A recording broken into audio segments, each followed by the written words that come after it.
Deməli, bugünkü dərsimizin adı olur nə? Dördbucaqlılar.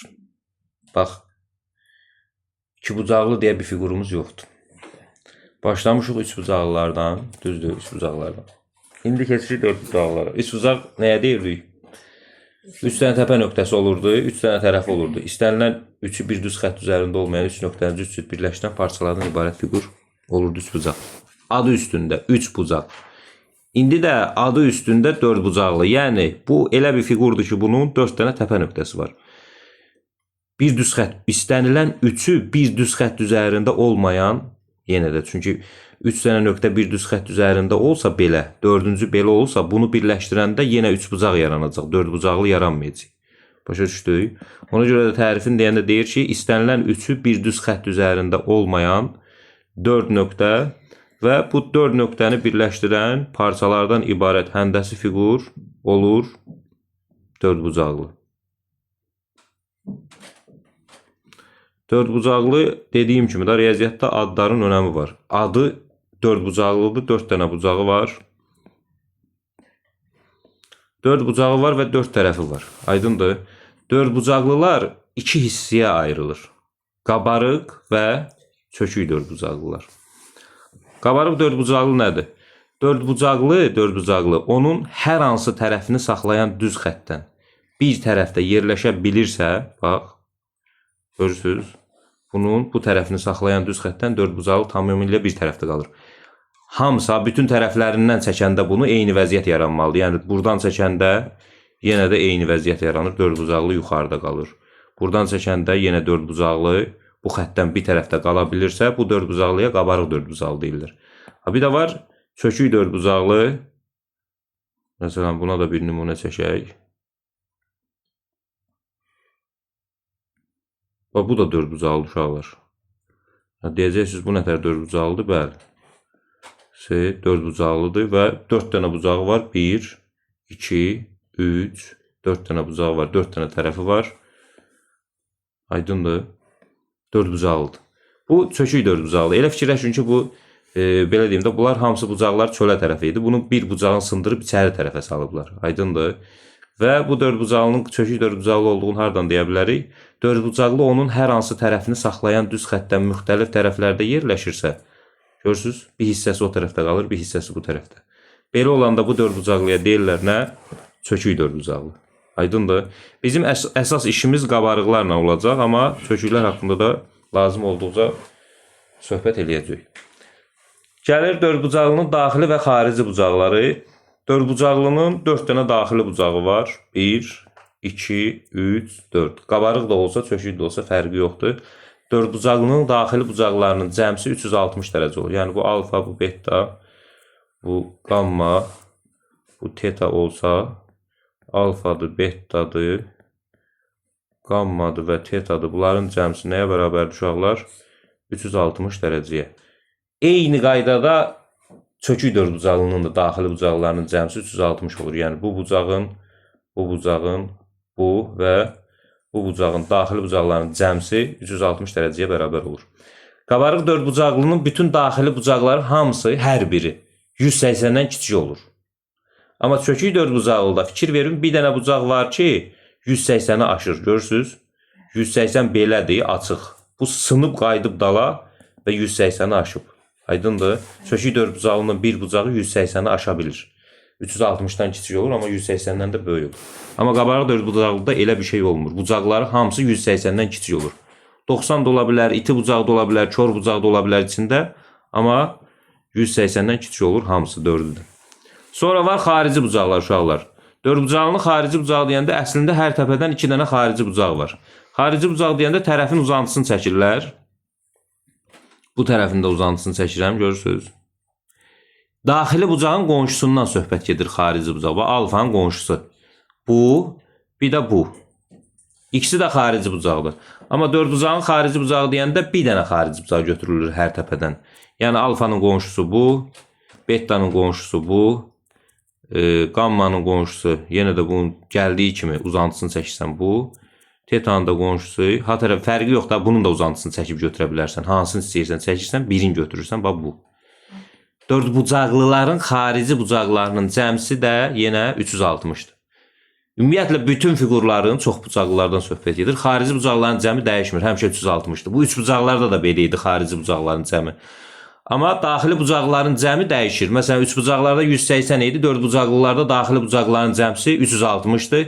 5 bucaqlılarda bir dənə də 180 gələcək üstünə 540 dərəcə olacaq. 6 bucaqlılarda 720.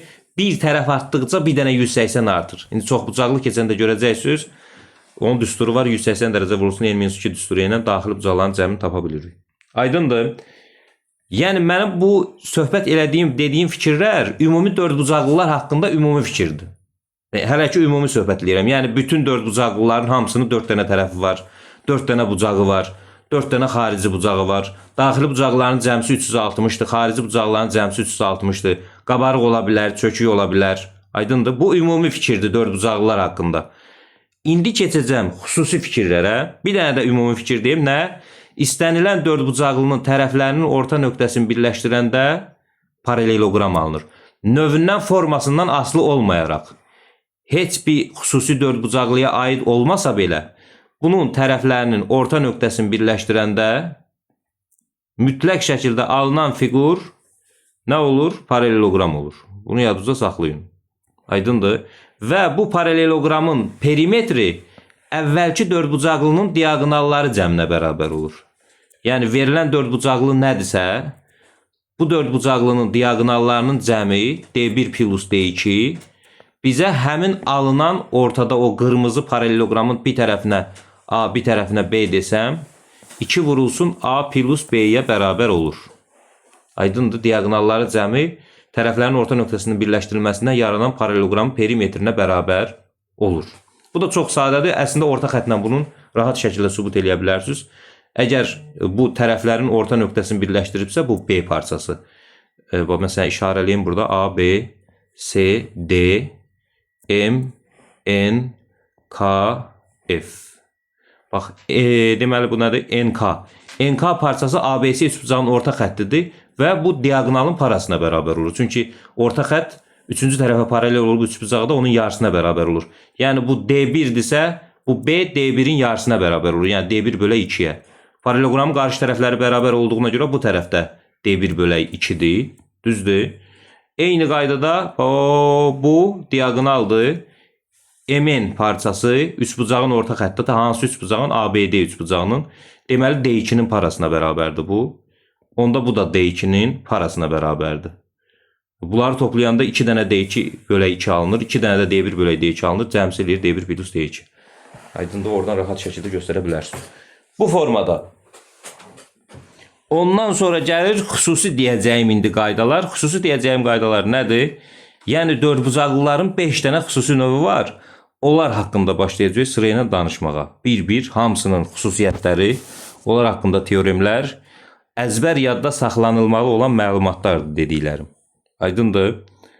Sübuta yetirilmiş məlumatlardır. Hamısını bir-bir sübutunu verməyəcəm. Çünki onu versəm bu 5-6 saatlıq dərs olar. Biz kəsə-kəsə ümumi olaraq məlumatlar deyəcəm və yadda saxlamalısan onu. Çalışmaların içində onsuz da biz onları sübut edəcəyik bir-bir.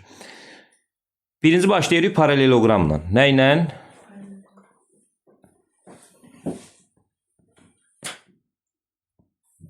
Nədir paraleloqram? Dediyim kimi 5 dənə əsas dördbucaqlıdan biridir paraleloqram.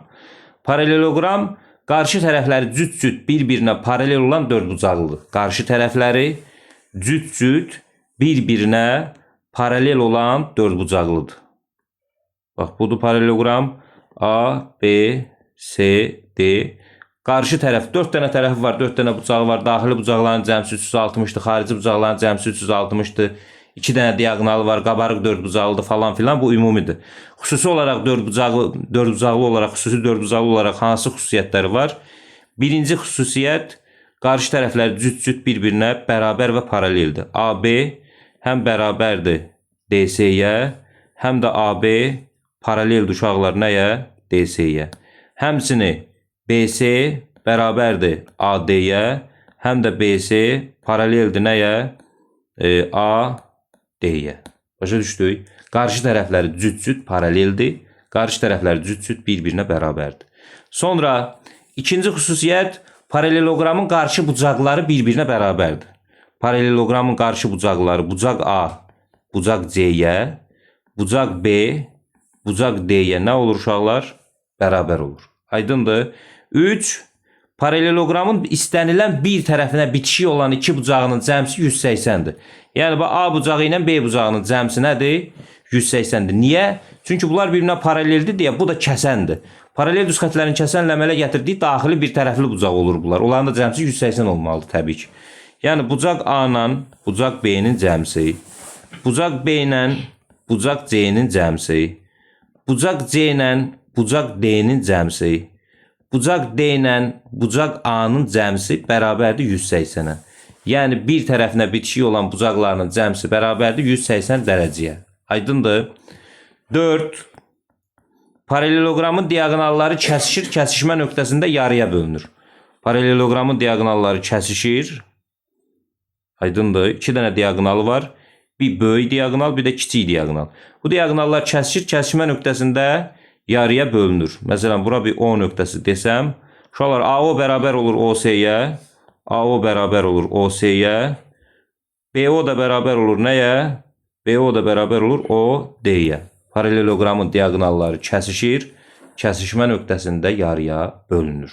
Sonra paralelogramın diagonallarından biri çəkiləndə, paralelogram 2 dənə bərabər üçbucağa ayrılır. Bu üçbucaq, qırmızı gördüyünüz üçbucaq, o biri üçbucağı da üstündən gedirəm, bu göy gördüyünüz üçbucaq. Bunlar bir-birinə nə olur? Bərabər olur. Yəni ABC üçbucağı ilə ACD üçbucağı. Aydındır. Paralelogramın diagonallarının hər ikisi çəkilibsə, 4 dənə sahəsi bərabər üçbucaq yaranır. Yəni, bura S1, S2, S3, S4. 4'ünün də sahəsi bir-birinə bərabər olmur, 4'ü də. Bununla bu bir-birinə bərabər olur. Bununla da bu bir-birinə bərabər olur, üçbucaq olaraq. Amma sahənin bərabərliyi olaraq 4'ünün də sahəsi bir-birinə nə olur? Bərabər olur. Başa düşdük. Sonra paralelogram haqqında nə deyə bilərəm? Paralelogram haqqında sizə deyə bilərəm bir də hündürlüyündən.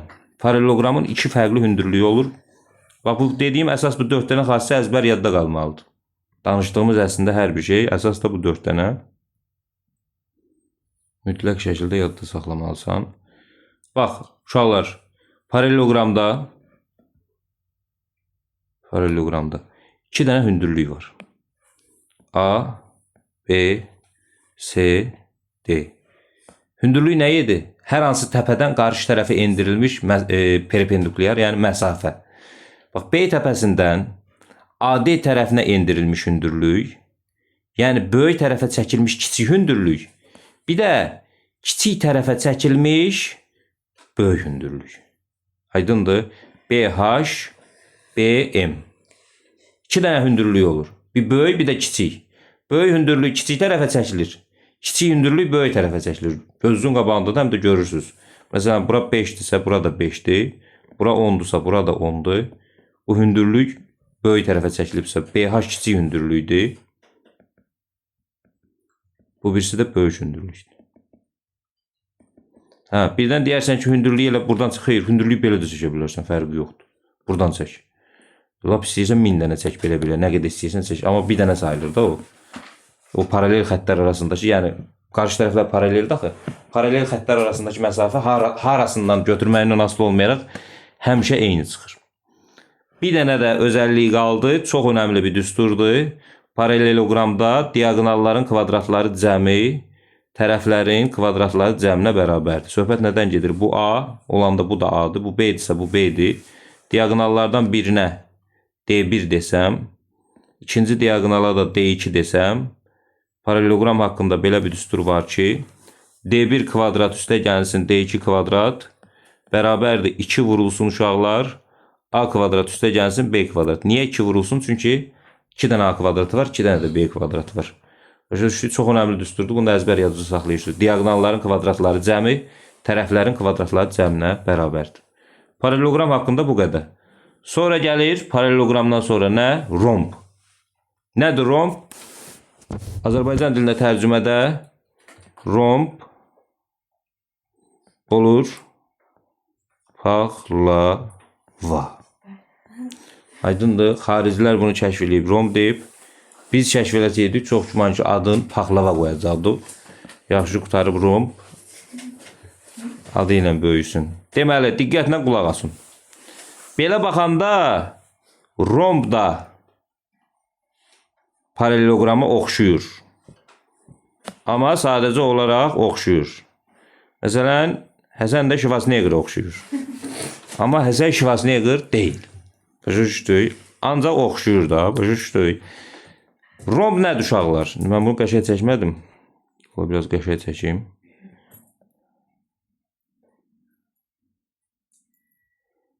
Çox qəşəng çəkdim, gördünüz? Aha. Yaxşı, bu düzəltmə var. Deməli, A, B, C, D. Ümumi olaraq deyə bilərəm. Romb 4 bucaqlıdır. 4 tərəfi var, 4 bucağı var. Daxili bucaqların cəmsi 360, xarici bucaqların cəmsi 360. 2 diaqonalı var. Romb da paraleloqram. Paraleloqram romb deyil. Amma romb paraleloqramdır. Niyə? Çünki qarşı tərəflər cüt-cüt paralel və bərabərdir rombda. Rombda hətta bütün tərəflər bərabər olur uşaqlar. Bütün tərəflər bərabərdir. Qarşı tərəflərdə paraleldir. AB paraleldir. AB paraleldir DC-yə. BC də paraleldir uşaqlar AD-yə. Bütün tərəflər eynidir. Bax, A-dırsa bir tərəf, bütün tərəflər eynidir. Amma niyə görə romb paraleloqramdır deyirəm? Çünki qarşı tərəfləri cüt-cüt paraleldir bir-birinə. Qarşı tərəflər cüt-cüt paraleldirsə, avtomatik paraleloqram deyə bilərəm. Deməli, paraleloqramın bütün xüsusiyyətləri bunun üçün doğrudur. Bəli. Məsələn, qarşı bucaqları bir-birinə bərabərdir. Paraleloqramda olduğu kimi. Məsələn, bir tərəfinə bitişik bucaqların cəmsi 180-dir. Bəli. Bir tərəfinə bitişik bucaqların cəmsi 180-dir. Məsələn, bu 30-dursa bu 150 olmalıdır. Bu 30 olmalıdır, bu da 150 olmalıdır. Yəni, bir bucağın varlığı qalan bucaqların rahat tapmağa səbəb ola bilər. Aydındır. Sonra diaqonalları kəsişir, kəsişmə nöqtəsində yarıya bölünür. Paraleloqramda olduğu kimi eyni ilə paraleloqramda olduğu kimi kəsişir, kəsişmə nöqtəsində yarıya bölünür. Bura məsələn O nöqtəsi desəm, AO bərabərdir OC-yə, BO bərabərdir OD-yə. Deyəcəksən ki, romb paraleloqramdırsa, nə ehtiyac var idi rombu yaratmağa? Zaten paraleloqrama xüsusiyyətlər demişdik da. Gələk təzə bir ad daxil edirik. Bəli. Rombun fərqi də var, özünə məxsus xüsusi xassələri də var. Rombun paraleloqramdan birinci fərqi elə tərəflərin hamısının bərabər olmağıdır. Paraleloqramda elə deyil. Aydındır, qarşı tərəflər bərabər idi. İkinci, özünə məxsus xüsusiyyəti odur ki, 2 dənə əsas xüsusiyyəti var. Rombun diaqonalları kəsişir, kəsişmə nöqtəsində yarı bölünməklə yanaşı, rombun diaqonalları qarşılıqlı perpendikulyar olur. Yəni 90 dərəcəli bucaq altında kəsişir rombun diaqonalları. Paraleloqramda elə deyildi. Kör və iti bucaq altında kəsişirdi. Aydındır? Amma rombda necədir? İminli 90 dərəcəli bucaq altında kəsişir rombun diaqonalları. Bu birinci rombun paraleloqramdan fərqi, özünə məxsus xassəsi. 2. Rombun diaqonalları onun bucağının tən bölənidir. Yəni bu 30 idisə 15-15 böldü. Bunu da 75-75 böldü, 150 idi. Rombun diaqonalları onun bucağının tən bölənidir. Paraleloqramda biz elə şey deməmişdik. Aydındır? Deməli, təkrar deyirəm, romb paraleloqramdır. Rombun paraleloqramdan əlavəsi odur. Paraleloqram üçün dediyimiz hamısı bunun üçün doğrudur. Paraleloqramdan əlavə olaraq bütün tərəfləri bərabərdir. Diaqonallar kəsişir. Kəsişəndə 90 dərəcəli bucaq altında kəsişir. Yəni perpendikulyar olur. Və rombun diaqonalları onun bucağının tən bölənidir. Bu 3 dənə özəllik onu paraleloqramdan biraz daha önə çıxardır. Başa düşdük? Məsələn, rombun diaqonalları kəsişəndə 4 dənə üçbucağın 4'ü də bir-birinə bərabər olur. Sahəsinin bərabərliyi ilə yanaşı üçbucaqlar özü də bərabər olur. Yəni ABO, AOD, BOC, COD 4 üçbucağın 4'ü də bir-birinə bərabər olur. Aydındır? Sonra rombun da hündürlüyü var. Rombun da hündürlüyü var uşaqlar. Rombun bütün tərəfləri eyni olduğuna görə rombda bir dənə hündürlüyü var. Bax, rombun bir dənə hündürlüyü var. A, B, C, D rombunda bu təpədən qarşı tərəfə çəkilmiş bu hündürlük. Deyəcəksən, müəllim, belə də çəkə bilərəm. Çəkə bilərsən, eyni boyda olur iş orasındadır ki. Aydındır? Başa çəkə bilmədim. Bax belə. Bu hündürlüklər 2 dənə görə bilərsən, amma bir eyni şeydir. Yəni rombun hansı təpəsindən, hansı tərəfinə hündürlük çəksən fərqi yoxdur. Lap istəyirsən 50 dənə çək. Buradan da nə qədər istəyirsən çəkə bilərsən belə. Amma rombun bir dənə hündürlüyü var. Yəni böyük kiçik tərəfi olmadığına görə bir dənə hündürlüyü olur rombun. Aydındır? O bayaq dediyimiz paraleloqramın nə daxilinə, nə də xaricinə çevrə çəkmək olmur. Bax, paraleloqramın nə daxilinə çevrə çəkmək olur uşaqlar, nə də xaricinə. Çünki dördbucaqlıları əvvəldə biz araşdıranda çevrə bölməsində demişdik ki, o dördbucaqlıların daxilinə çevrə çəkmək olur ki, onun qarşı tərəflərinin cəmi bərabər olsun. O dördbucaqlıların xaricinə çevrə çəkmək olur ki, qarşı bucaqlarının cəmsi 360 olsun. Paraleloqramda nə qarşı tərəflərin cəmi bərabər deyil, nə də qarşı bucaqların cəmsi 180 deyil. Ona görə də nə daxilinə, nə də xaricinə çevrə çəkmək olmur. Rombun da xaricinə çevrə çəkmək olmur. Necə çəkə bilərsən ki çevrə? Çevrəni bunun xaricinə çəkmək üçün gərək bütün təpələrdən keçə. Keçməyəcək heç vaxt. Çünki qarşı bucaqlarının cəmsi 180 deyil. Amma rombun daxilinə çevrə çəkmək olur. Niyə? Çünki rombun qarşı bucaqlarının cəmsi, qarşı tərəflərinin cəmsi bir-birinə bərabərdir. Hamısı eynidir axı. Ona görə rombun daxilinə çevrə çəkmək olur və rombun daxilinə çəkilən çevrənin diametri rombun hündürlüyünə bərabər olur. Radiusu isə rombun hündürlüyünün yarısına bərabər olur. Yadınızda saxlayın bunu da. Aydındır? Rombun daxilinə çevrə çəkmək olar, xaricinə yox. Rombun daxilinə çəkilən çevrənin diametri rombun hündürlüyünə bərabərdir. Radiusu isə hündürlüyün təbii olaraq yarısına bərabər olur. Bu da romb. Rombdan sonra gəlir düzbucaqlı. Nədir düzbucaqlı?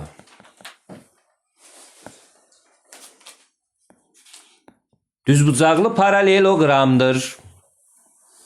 Düzbucaqlı paraleloqramdır. Bəs niyə düzbucaqlı deyirlər? Elə paraleloqram keçmişik də, neynirdik? Düzbucaqlının da paraleloqramdan əlavəsi var. Adı üstündə düzbucaqlı. Yəni bucaqlarının hamısı 90 dərəcədir. Başa düşdük? A, B, C, D. Bu düzbucaqlıdır. Bu düzbucaqlının bütün bucaqlar düzbucaq olduğuna görə zaten adını oradan alır. Ümumi olaraq bunun da 4 tərəfi var, 4 bucağı var. Daxili bucaqlar 360'dır, xarici bucaqlar 360'dır. Bunun da qarşı tərəfləri cüt-cüt paralel və bərabərdir. Rombda olduğu kimi, paraleloqramda olduğu kimi. Ona görə elə bu bax düzbucaqlı paraleloqramdır deyə bilərsən. Paraleloqram düzbucaqlı desən səhvdir. Çünki paraleloqram bucaqları düzbucaq olmur. Aydındır? Ayşə. İndi bəs bunun paraleloqramdan və rombdan fərqi nədir? Bunun fərqi paraleloqramdan əsas fərqi ondadır ki, bunun bucaqlarının hamısı düzbucaqdır. Bir bu. İkinci fərqi odur ki, bunun diagonalları bir-birinə bərabər olur. Fikir vermişdirsə, paraleloqramın diagonalının biri yekə, biri balaca olurdu. Amma rombun diagonalları D1 bərabərdir D2'yə. Aydındır?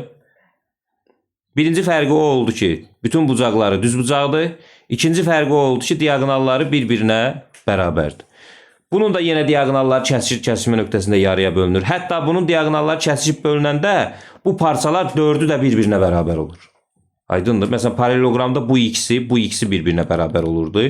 Amma bunda 4'ü də bir-birinə bərabər olur. Çünki o parçalar onsuz da eynidir. Yarıları da bərabər olacaq. Bütün bucaqlar düzbucaqdır.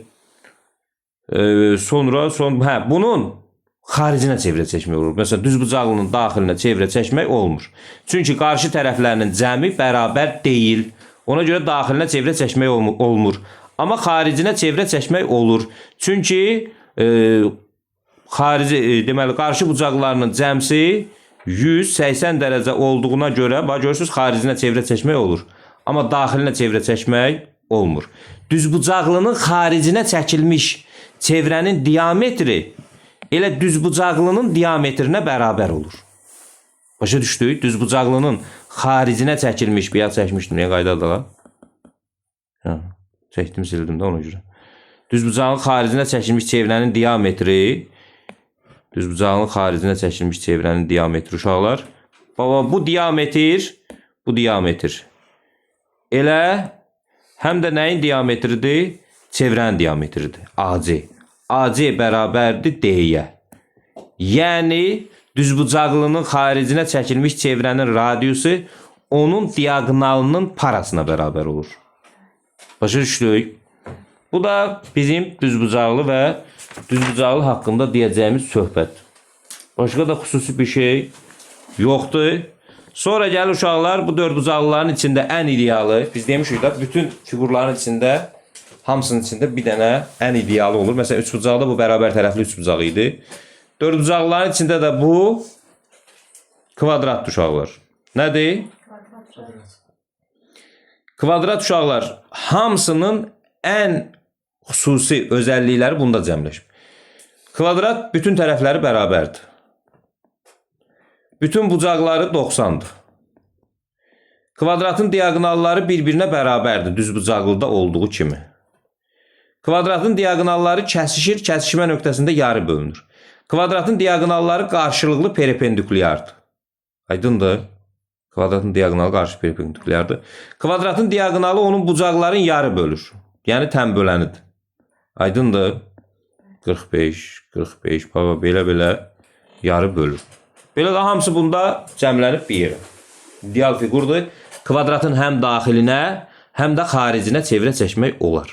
Kvadratın xaricinə çevrə çəkəndə həmin çevrənin diametri kvadratın diametrinə bərabər olur. Kvadratın xaricinə çevrə çəkəndə həmin çevrənin diametri elə bərabər olur kvadratın nəyinə? Diametrinə. Radius da bərabər olur diametrin yarısına. Aydındır? Böyük yerdən söhbət gedir. Xaricə çəkilmiş çevrədən. 2. Kvadratın daxilinə də çevrə çəkmək olar. Çünki qarşı tərəflərinin cəmi bərabər olan figurdur. Kvadratın daxilinə çəkilmiş çevrənin diametri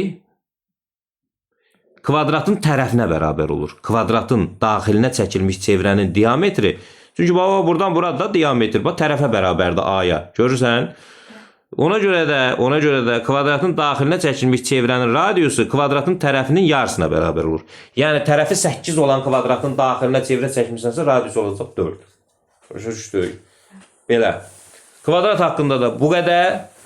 Gəlirik. Məsələn 4 dənə dedik də biz. Paralelogram, romb, düzbucaqlı kvadrat, xüsusi dördbucaqlılardan olub. Amma bu 4 dənəyə, bu 4 dənənin 4'ü də bir-birinə oxşayırdı. Nə baxımdan? Bu 4 dənənin 4'ünün də qarşı tərəfləri cüt-cüt paralel idi. 4'ündə də.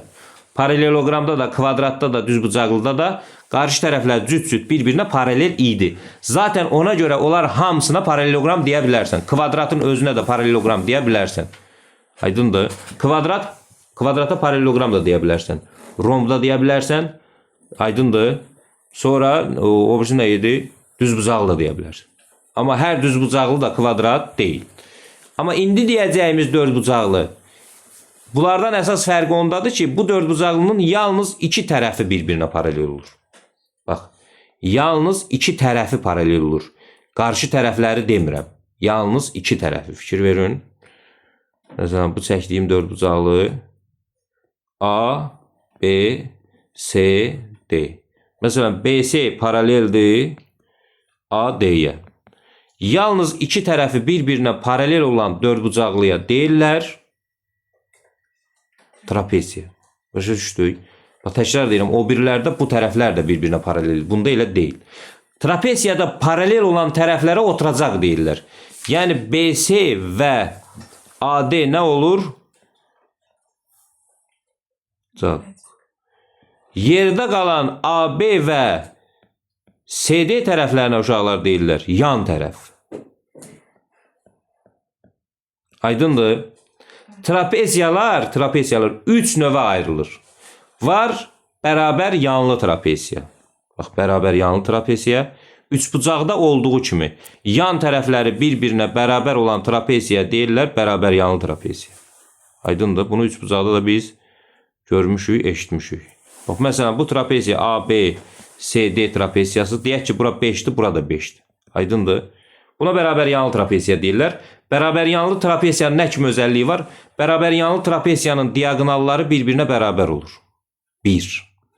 bərabər yanlı trapesiyada oturacağa bitişik bucaqlar bir-birinə bərabər olur. Həm bu məsələn bura 50-dirsə uşaqlar, bura da 50-dir.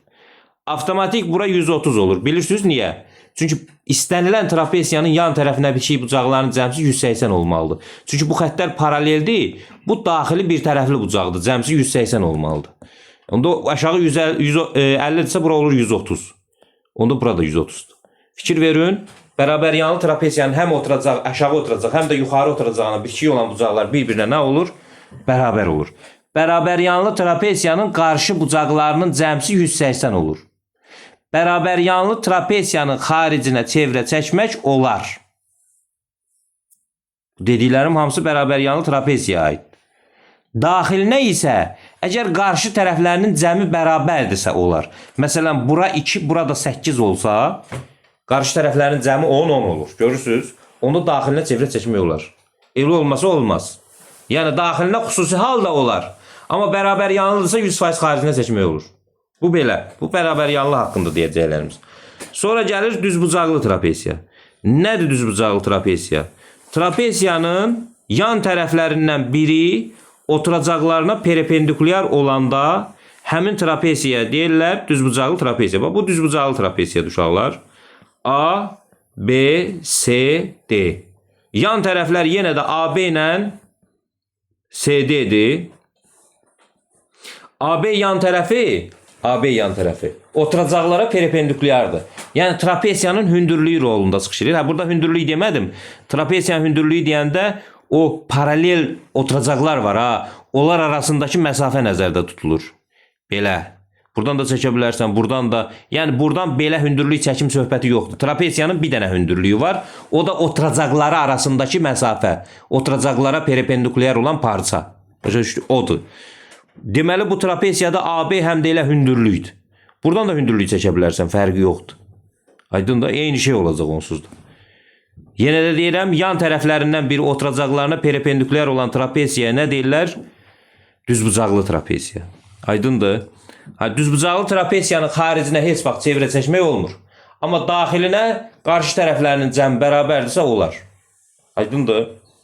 Düzbucaqlı trapesiyada da yan tərəfə bitişik bucaqların cəmsi 180 olur. Yəni C bucağı ilə D bucağının cəmsi 180-dir. A bucağı ilə də B bucağının cəmsi 180-dir. Düzbucaqlı trapesiyanın diagonalları bir-birinə bərabər olmur. Düzbucaqlı trapesiyanın diagonalları bir-birinə bərabər olmur. Biri uzun, biri güdək olur. Aydındır. Sonra əgər düzbucaqlı trapesiyada xüsusi halda diagonallar qarşılıqlı perpendikulyardırsa, onda hündürlüyün kvadratı, yəni AB-nin kvadratı bərabər olur oturacaqların hasilinə. Xüsusi düsturdur uşaqlar. AD vurulsun BC. Bunu əzbər. Əgər diagonal xüsusi məsələlərdə çıxacaq bu qarşınıza. Əgər düzbucaqlı trapesiyada diagonallar qarşılıqlı perpendikulyardırsa, onda hündürlüyün kvadratı bərabərdir AD vurulsun BC. Oturacaqların hasilinə. Aydındır. Sonra bir də var müxtəlif tərəfli trapesiya. Təbii ki, bu müxtəlif tərəfli trapesiyanda 4 tərəfindən heç biri bir-birinə bərabər olmur yəni. Belə də. Belə bu 5-dir, bu 8-dir, bu 7-dir, bu 12-dir. Ağzıya gələn nələrsə. Başa düşdük. Belə. Bu da olur nə? Müxtəlif tərəfli trapesiya. Bu da belə. Sonra trapesiyada var uşaqlar orta xətt. Nə? Orta xətt. Nədir orta xətt? Və üçbucaqda orta xətt nə idi? İki tərəfin ortasını birləşdirib, üçüncü tərəfə paralel olub, onun yarısına bərabər idi. Trapesiyada da orta xətt yan tərəflərin ortasını birləşdirir. Oturacaqlara paralel olur. Oturacaqları cəminin yarısına bərabər olur. Aydındır? 9/5. Başa düşdük. Təkrar deyirəm, trapesiyanın orta xətti yan tərəflərin ortasını birləşdirir, oturacaqlara paralel olur və oturacaqları cəminin yarısına bərabər olur. Trapesiyanın orta xəttinin diagonallar arasında qalan hissəsini tapmaq istəyəndə isə, bax, trapesiyanın diagonalını çəkdim, orta xətti də bu xətti. Deyək ki, bu MN parçasını tapmaq istəyirəm. Trapesiyanın orta xəttinin diagonallar arasında qalan hissəsini tapmaq üçün oturacaqları böyük oturacaqdan çıxarsan kiçik oturacağı böləsən 2-yə. 5/2. 2/5. Qaydadır. Başa düşdük.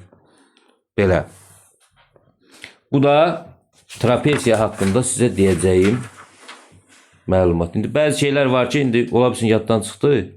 Amma çalışmalarda qabağımıza çıxdıqca təbii ki, istifadə eləyə əzbər şəkildə yadımıza saxlayacağıq. Buradakı məlumatlar hamısı, nətər mən sizə dedim, eyni qaydada əzbər. Əzbər. Yalandan başı yerləməyə əzbər. Gələn dəfə bir-bir soruşacağım. Aydındır. Xeyirli olsun.